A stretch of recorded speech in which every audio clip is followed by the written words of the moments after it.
नमस्कार। मेरे साथ हैं श्रद्धेय श्री चिंतामणि मिश्र जी। आप वरिष्ठ साहित्यकार, चिंतक, विचारक, पत्रकार हैं। आपने वर्षों तक विभिन्न समाचार पत्रों का संपादन किया है और जिनके विचारों के निबंध विधिका से हम सब परिचित ही हैं और निरंतर इस उम्र में भी अपनी चिर युवा लेखनी से समाज की विभिन्न विसंगतियों पर प्रहार करने के साथ नया बोध प्रदान करते हैं। आज हम उन्हीं की कृति खंड खंड पाखंड से उन्हीं के द्वारा उनकी रचनाएं सुनेंगे और मैं चाहूँगा कि आप अपनी रचनाओं के माध्यम से समाज के समक्ष जो विसंगतियां हैं उन पर प्रकाश डालें। मैंने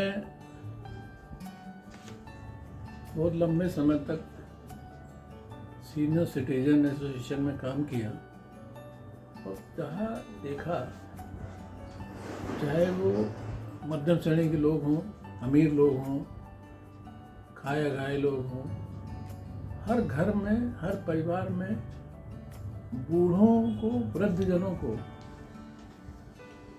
न तो सम्मान मिलता है और न उनकी कोई बात समझना चाहता, न सुनना चाहता। तो ये मुझे बड़ी पीड़ा होती थी। तो अक्सर मैं बड़ा व्यथित हो जाता था और इस व्यथा को अपने अंदर से बाहर निकालने के लिए मैंने दोहों का सहारा लिया और इसी से संबंधित मेरी खंड खंड पाखंड नाम से दोहा संग्रह है। इसमें से कुछ चुने हुए दोहे मैं आप सबके सामने प्रस्तुत कर रहा हूँ। कोई न बोले, कोई न बैठे, कोई न पूछे हाल, अपने ही घर हो गए हम फिजूल का माल। और धरती की छाती फोड़ी और चट्टानों का खून बहाया, लड़े काल से जिनके खातिर उनसे ही निर्वासन पाया। जी। करते रहे खुशामद सबकी और सबको किए प्रणाम, वक्त पड़ा जब अपना तो कोई आए न काम। अब बंद किए अपनों ने जब खिड़की और किवार, सन्नाटा कटता नहीं और मन रहता बीमार। और सारी उम्र गुजार दी करते रहे हिसाब, जोड़ कभी आया नहीं बाकी से भर गई किताब। और हम फकीर थे जन्म से जी। हम फकीर थे जन्म से, मांगी सबकी खैर, हर दहरी ठोकर जड़े क्या अपनी क्या गैर। और सबको बिकते देखा हमने, सबको बिकते देखा हमने, सबका लगा बाजार, किसी की कीमत धन वैभव और किसी की कीमत प्यार, बिकाऊ सब हुए। जी जी। और नोट कमाने में जुटा राधा तेरा गांव, नोट कमाने में जुटा राधा तेरा गांव, जमुना गिरवी हो गई बिकी कदम की छाव। सब कुछ हमने बेच दिया, नदी नाले तालाब समुद्र सब कुछ हमने बेच दिया है।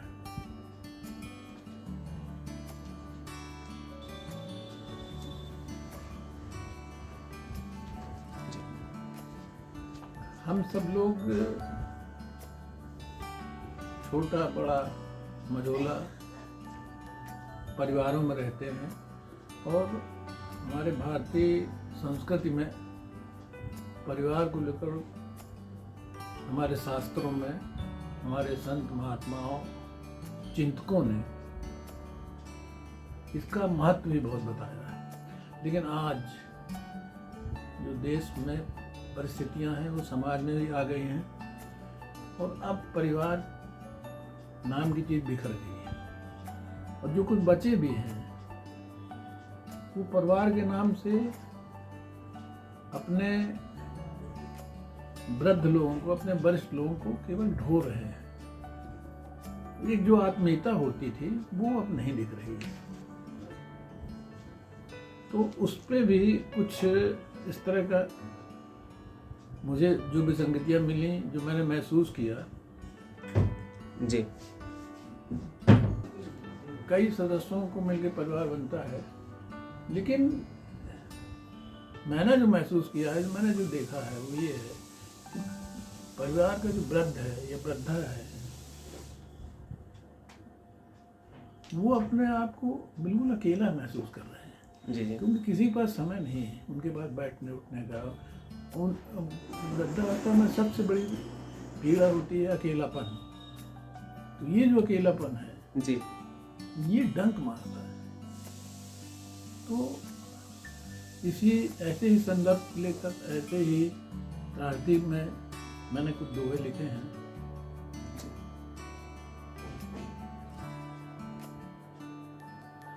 तो एक तरह का कहना चाहिए मैंने मलहम लगाने का प्रयास किया है जी ऐसे लोगों के लिए।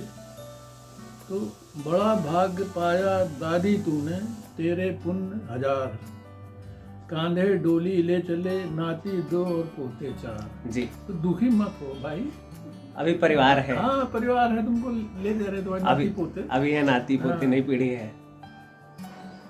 और 2 गज की कफनी पहनाकर, 2 गज की कफनी पहनाकर ले गए लोग मसान, पड़ी रही माया की गठरी, संग गया ना साथ समान। इसको कबीर ऐसे लोगों ने और भी बहुत लोगों ने लिखा, लेकिन इसको हम मानने को तैयार नहीं है। सबसे बड़ी मुसीबत ये है, हम चिपके हुए हैं सभी चीजों में। अब जैसे अब इस अगला दोहा ये है जो जी जी सब आए थे कफनाने हमको, सब आए थे कफनाने हमको, बेटे नाती पोते, जी। जिंदा रहे कभी न पूछा बाबा कैसे जीते। वाह। तो सवाल ये कि ठीक है अंतिम संस्कार कर रहे हैं आप सब कर रहे हैं, लेकिन मेरा तो ये मानना है, देखो भाई मेरा मेरी सोच है जी कि ये सब केवल दिखावा कर रहे हैं समाज में, परिवार में, मोहल्ले में, पड़ोस में, कि हम कितना चाहते थे जी अपने बूढ़े को। हाँ जीते तो जी, जब वो लेकिन जिंदा था तो ये नहीं पूछे कि भाई कैसे हो। बड़ी विडम्बना बड़ी है। किस्म है। और लय टूटी और सांस बिलानी, लय टूटी और सांस बिलानी, उड़ गए बाबा पार, शेष जिंदगी दादी खोजेगी बाबा को दहरी द्वार। अब इनका जो जोड़ा था जी जी 40, 50 साल, 30 साल, 60 साल तक साथ में रहे, जी। एक जोड़ा तो टूट गया। अब वो उसको मालूम है उसके सामने उसका पति का निधन हो गया, लेकिन वो बोलेगी कि नहीं कुछ, लेकिन अंदर बाहर ढूंढेगी, हर जगह अपनी स्मृतियों हाँ, को बस। देखेंगी। अब कोई याद नहीं करेगा यही यहाँ की रीत, कोई याद नहीं करेगा यही यहाँ की रीत, मरघट से लौटे हम भी भूल जाएंगे मीत। बरसों से रत जगा कर रही है, वर्षों कोई से। आदमी को नींद नहीं आती है। अब वो नींद एक तरह कुकुर नींद होती है, जैसे कुत्ता नहीं जल्दी से जग भी जाता है, जबकि मार देता है। जी बरसों से रत जगा कर रहे नींद ले गए चोर, आज नींद संग सोए बाबा कोई करो न सो। अब आत्मा चली गई, काया में पड़ी है, अब उनको नींद आई।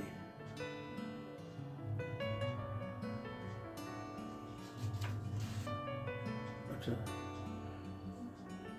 थोड़ी जो सूफियाना दो है इसमें जी, है। जी।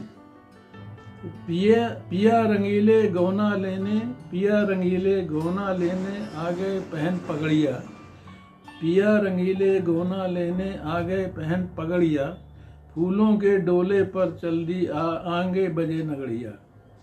अब इसको कहना चाहिए नववधू की विदाई आप मान लो, या अर्थी शमशान की तरफ जाने के मान लीजिए। जी जी इसको अब जैसा जिसकी वो है।